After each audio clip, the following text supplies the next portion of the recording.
예, 교재 63페이지 제가 읽겠습니다. 야곱은 이 땅에서의 생을 마감하기 전 이스라엘 12지파의 근간이 되는 자신의 아들들을 불러 각각 분량대로 예언과 축복을 해줍니다. 야곱은 아들의 태어난 순서에 따라 복을 빌어주지 않고 그들의 어머니의 순서에 따라 복을 빌어줍니다. 제일 먼저 레아를 통해 얻은 아들들을, 그 다음 두 첩을 통해 얻은 아들들을, 그리고 마지막으로 라헬을 통해 얻은 아들들을 축복해 줍니다. 이후 야곱은 아들들에게 자신의 시신을 가나안 땅에 있는 막벨라 굴에 장사할 것을 당부하고 이 땅에서의 생을 마감합니다. 야곱이 그의 12 아들들에게 마지막 유언과 같은 이야기를 하고 또 하나님 앞에서 이제 죽음을 맞는 그런 장면입니다. 야곱에는 4명의 아내가 있었습니다. 레아가 있었고 라헬이 있었고 레아와 라헬의 각각 몸종이었던 빌하와 실바가 있었습니다. 그 4명의 여인에게서 12아들을 낳게 되는데 레아와 라헬 중에 레아가 언니죠. 그래서 레아의 아들들부터 쭉 이렇게 예언과 축복의 말씀을 하고 있습니다. 자, 오늘 본문의 첫 번째 교훈은 신실하신 하나님은 행한 대로 갚으신다 하는 것이 첫 번째 교훈입니다. 신실하신 하나님은 그가 행한 대로 반드시 갚으신다 하는 것이죠. 이 49장은 흔히들 야곱의 축복문 이렇게 말합니다. 야곱이 마지막에 이제 유언처럼 하나님께 받은 말씀이니까 축복문이라고 하는데 사실은 축복문이 아니고 예언입니다. 축복이면 좋은 말만 있어야 되는데 읽어보시면 저주도 있습니다. 자, 예를 들어 봅니다. 맨 처음에 나오는 게 르우벤이죠. 장남. 3절에 보시면 르우벤아 너는 내 장자요 내 능력이요 내 기력의 시작이라. 제일 큰 아들이다 이런 뜻이죠. 위풍이 월등하고 권능이 탁월하다. 칭찬 아닙니까? 근데 4절 보십시오. 너는 물의 끓음 같았다. 막 이렇게 감정의 기복이 심하다는 거죠. 너는 탁월하지 못하리니. 아들 앞에 이렇게 탁월하지 못하다 비판을 하고 있습니다. 내가 아버지의 침상에 올라 더럽혔음이로다. 너는 탁월하지 못할 것이다. 너는 큰아들인데 앞으로 뛰어나게 되지는 못할 것이다. 너의 자손들이. 왜? 4절의 근거가 내가 아버지의 침상에 올라 더럽혔다. 이 르우벤의 어머니가 그 레아 아닙니까? 레아의 몸종이 빌하였습니다. 빌하. 근데 르우벤이 빌하하고 동침을 합니다. 그러니까 자기를 낳아준 어머니가 아니지만 서모 아닙니까? 근데 자기의 어머니라 부르는 빌하와 간음을 합니다. 통정을 하죠. 이게 아버지가 알게 됩니다. 그러니까 지금 야곱이 그걸 기억하고 있는 거죠. 너는 용맹한 큰아들이지만 훌륭하게 되지는 못할 것이다. 왜? 서모와 통간했기 때문이다 하고 아주 예리하게 지금 죽음을 앞두고 이야기합니다. 그 다음에도 보십시오. 5절에 보면 시므온과 레위가 나옵니다. 그들의 칼은 폭력의 도구로다. 얼마나 시므온과 레위가 섬뜩했을까요? 여러분 기억해 보십시오. 창세기 앞부분에 보면 이 야곱이 이제 그 가나안 쪽으로 갈 때 세겜이라는 곳에서 잠시 머물 때 세겜 땅의 추장이 세겜이죠. 그런데 야곱의 딸 디나가 세겜에 머물 때 이 동네에 있는 아낙네들은 아가씨들은 어떻게 복장을 하고 있을까 궁금해서 나갔다가 이 세겜이라는 이방 추장이 디나를 보고 반해가지고 간음을 합니다.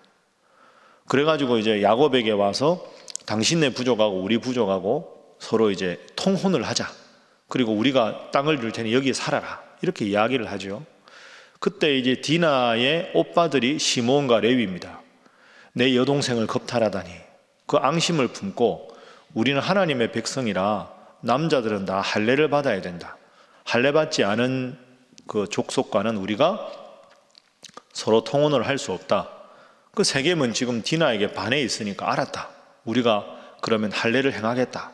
그 할례를 행해서 남자들이 고통을 당할 때 칼을 꺼내서 그 남자들을 다 죽입니다.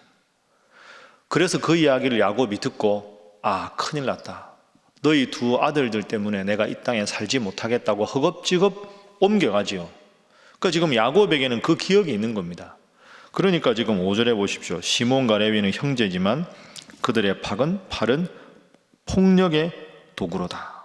내 호나 그들의 모의에 상관하지 말아라. 여러분, 지금 죽음을 앞둔 아버지가 마지막에 축복만 하는 게 아닙니다. 예언을 하는데 그들의 행위대로 갚고 있습니다. 자, 이걸 보면 하나님은 그의 행위대로 신실하게 갚으시는 분입니다. 큰 잘못을 그냥 두고 보시지 않는다 하는 거죠.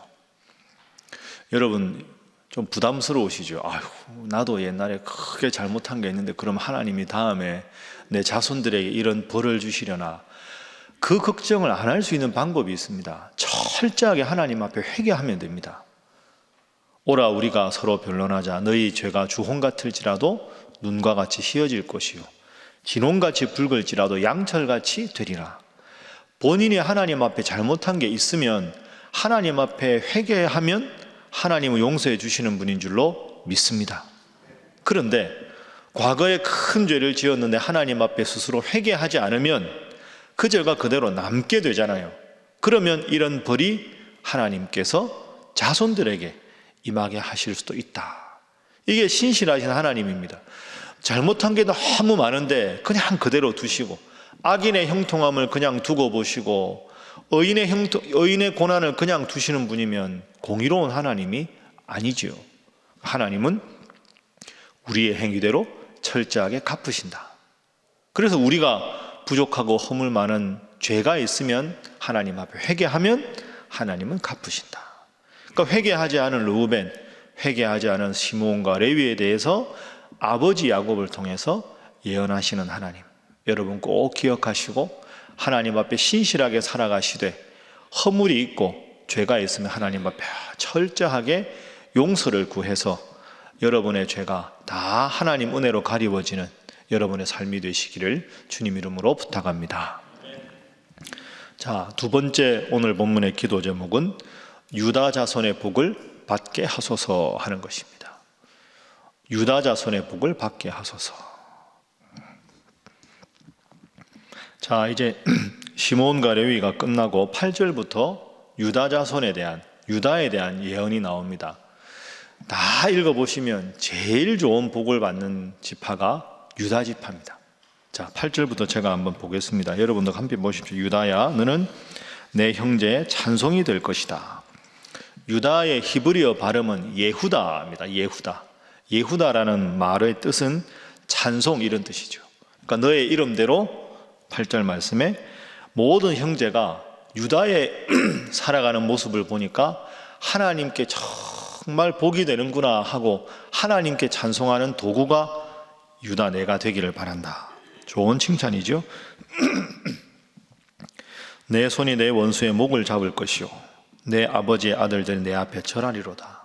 우뚝 서는 지파가 된다는 뜻입니다. 유다는 사자 새끼로다. 용맹하다는 거죠. 전투를 벌이면 승리한다 하는 겁니다. 다윗이 앞으로 유다 자손에서 나옵니다. 10절, 규가 유다를 떠나지 아니하며, 규가 뭔지 아시죠? 그 군대 지휘관들이 명령을 할 때 쓰는 짧은 그 봉, 지휘봉, 이렇게 딱 지적할 때 하는 그 규입니다. 그러니까 규는 성경에서 왕권을 뜻합니다. 그래서 앞으로 왕들이 유다 지파를 통해 나올 것이다. 다윗이, 그리고 솔로몬이, 나아가서 예수님이 만왕의 왕이신데 유다 자손을 통해서 나시는 거죠. 그게 10절의 예언입니다. 통치자의 지팡이가 그 발 사이에서 떠나지 아니할 것이다. 11절 보시면 그의 나귀를 포도나무에 매며, 나귀가 많다는 건 풍요롭다. 근데 그걸 포도나무에 맨다. 포도나무는 결실의 상징이죠. 암나귀 새끼를 포도나무에 매고 옷을 포도주에 빨고 그 복장을 포도즙에 빤다. 눈은 포도주로 인하여 붉겠고 이는 우유로 말미암아 희리로다. 그러니까 그 당시는 목축하고 포도농사를 주로 하는데 포도농사도 너무 잘 되고 목축도 너무 잘 될 것이다. 그러면 유다 자손은 보십시오. 하나님 앞에서 지휘하는 왕들이 계속 유다 자손을 통해 나올 것이고, 지도자뿐 아니라 일반 서민들도 가장 복되고 기름지고 형통하고 윤택하게 살게 될 것이다. 제일 좋은 복은 유다 자손이 다 받습니다.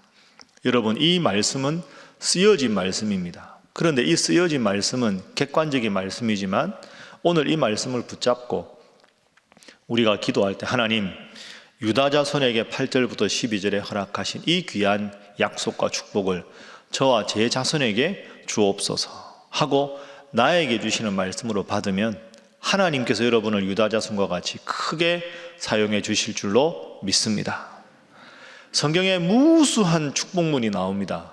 그런데 특정인을 대상으로 우리가 아는 다윗에 대해서, 솔로몬에 대해서 우리가 보기에도 정말 위대한 그런 개인에 대한 것도 있지만 유다 자손은 유다가 하나님 앞에 바로 섰을 때 온 유다 족속이 복을 받습니다. 여러분이 이 제목 놓고 간절히 기도하셔서 여러분뿐 아니라 유다가 훌륭했을 때 유다의 모든 자손들이 이런 복을 받았듯이 여러분이 이 제목으로 기도하셔서 여러분의 자녀들과 자손들과 여러분 후대에 태어날 수많은 자손들이 유다 자손에게 주신 이 큰 복을 받아 누리시기를 주님 이름으로 축복합니다. 이럴 때는 아멘을 크게 하셔야 되는데요. 이 모든 복이 임하시기를 주님 이름으로 축복합니다. 그렇습니다. 자, 그럼 이제 마지막 세 번째 생각해 보겠습니다. 왜 유다 자손이 이렇게 큰 복을 받았을까, 여러분? 아들들이 이렇게 많은데 아멘은 했는데 유다 자손처럼 살아야 우리가 이 복을 받을 거 아닙니까? 마음대로 죄 짓는데 이런 복을 달라 그러면 하나님께서 기꺼이 이 복을 주시기가 우리가 부족하지 않습니까? 유다 자손은 왜 이런 큰 복을 받았을까? 그걸 알아야 우리가 이 복을 받겠죠. 자, 그러면 유다가 어떤 행동을 했는가 한번 기억을 더듬어 보겠습니다. 맨 먼저 이 요셉이 17살 때 이제 꿈을 꾸죠. 꿈을 꾸고 형들이 다 저 먼 곳에서 목자로서 양을 칠 때 아버지가 너 형들 위문하러 가라. 그래서 간식을 들고 가지 않습니까? 가서 요셉이 멀리서 오는 걸 보고 보라, 꿈꾸는 자가 오는도다 하고 형들은 요셉이 아버지의 사랑을 독차지하니까 시샘해서 죽이려고 합니다.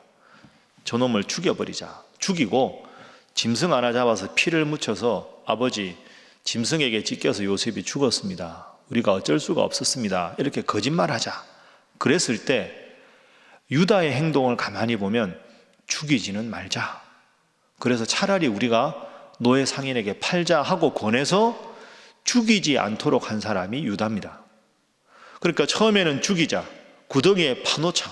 그럼 구덩이에 놓으면 말라서 먹을 게 없어 죽을 거 아닙니까? 그러지 말고 팔자. 그래서 다른 형제들이 다 죽이자고 했을 때 요셉의 목숨을 구한 사람이 유다였습니다.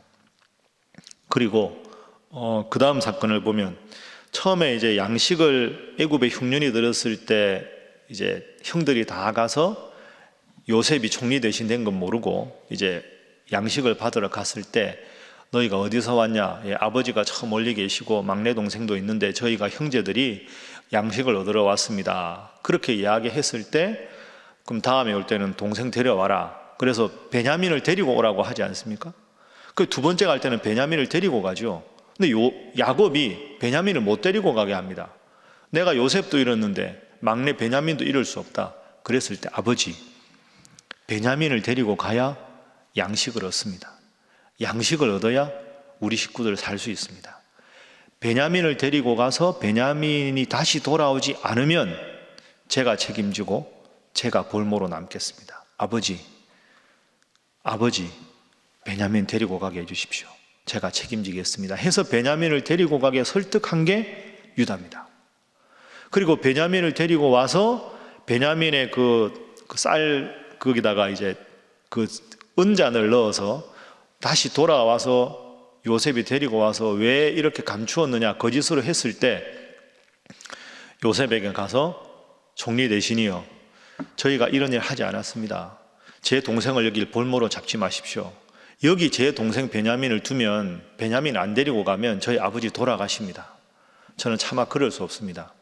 제 동생의 자루에 은잔이 들어있는 건 우리가 전혀 한 일도 아니거니와 동생을 여기 두면 아버지 돌아가시니 제가 남겠습니다 하고는 베냐민을 돌려보내고 내가 평생 감옥에서 썩더라도 아버지를 위해서, 동생을 위해서 제가 희생하겠습니다 한 게 유다입니다. 그렇게 말을 하면서 아버지 이야기를 하니까 이 총리 대신 이 총리였던 요셉이 너무 아버지가 그리운 거죠. 제 아버지가 살아야 하니까 베냐민을 돌려보내고 제가 남겠습니다. 제 아버지가 연로하십니다.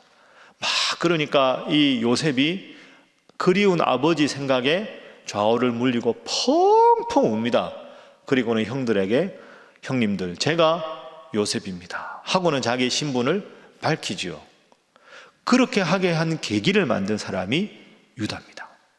그러면 요셉의 인생에서 하나님께서 섭리하셨지만 형제들 중에서 나름대로 요셉의 편에서 끝까지 요셉을 편들고 힘들 때는 막내 동생 베냐민을 위해서 죽음을 불사하고 연로하신 아버지를 위해서 스스로 희생을 자처한 유일한 아들이 유다입니다. 그래서 유다가 복을 받은 것이 되는 거죠. 그래서 세 번째로 큰 복의 이유는 화해와 사랑의 인물이었다 하는 겁니다. 그 기도 제목은 화해와 사랑의 인물이 되게 하소서 하는 기도 제목입니다. 참 이렇게 살아가다 보면 서로 갈등이 많을 때 갈등을 중재하고, 때로는 내가 좀 손해보는 일이 있어도 하나님이 원하시는 일이면 그 일을 스스로 자발적으로 행하고, 어떻게 보면 이런 말이 있지 않습니까? 가만히 있으면 본전은 한다고. 뭐 희생하는 것에 그냥 희생 안 하고 가만히 있으면 누군가 그냥 해결하든지 할 텐데, 유다는 자기 안위가 아니라 아버지를 먼저 생각하고 요셉을 먼저 생각하고 베냐민을 먼저 생각하는 그런 화해의 사람, 사랑의 사람이었습니다. 그렇게 살아가니까 사실 유다가 이런 거 외에 뭐 혁혁한 공을 세우거나 대단한 일을 한 게 아닌 것 같은데, 그것도 8절부터 12절에 부정적인 표현 하나 없이 이 큰 복을 받는 이유가 여기 있다. 여러분, 오늘 첫 번째 교훈이 신실하신 하나님 아닙니까? 하나님은 크든 작든 간에 하나님을 위해서, 또 공동체를 위해서, 가정을 위해서 나름대로 희생하고 더 섬기고 배려하는 일을 꼭 기억하셔서 자자손손 복을 주신다. 여러분 꼭 기억하셔서, 하나님 앞에 큰 일이 있고 무슨 또 작은 일이 있겠습니까? 크든 작든 간에 하나님 맡겨주신 일에 충성을 다하시고, 여러분이 처한 직장에서나 가정에서나 교회에서 항상 서로 중재하고 화목하게 화해하는 유다와 같은 분 다 되셔서 여러분의 자자손손이 큰 복을 누리시기를 주님 이름으로 축복합니다. 기도하겠습니다. 하나님, 신실하신 하나님 앞에 신앙인다운 삶을 살게 하시고 화해와 사랑의 삶으로 유다 자손이 받았던 큰 복을 누리는 자자손손 되게 하여 주옵소서. 하나님 잘 섬겨서 이런 큰 복을 누리는 우리 온 신일의 성도들과 가정이 되게 하여 주옵소서. 다 함께 주님 앞에 기도하겠습니다. 주여 믿습니다. 주여 믿습니다. 주여 믿습니다.